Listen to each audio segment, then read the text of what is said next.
افغانستان ته د نړیوال جام د ټرافۍ سفر.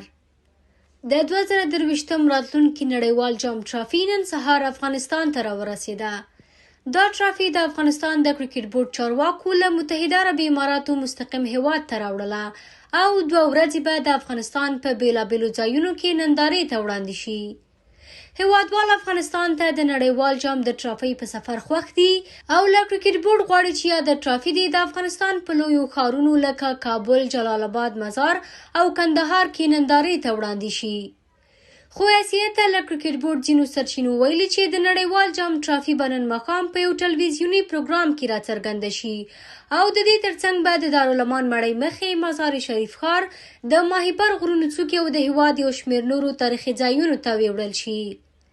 د دې ترڅنګ هیوادوالو هیله ښودلې چې زموږ لوبغاړي وکولی شي دا ټرافي وګټي او د تل لپاره یې افغانستان ته راوړي.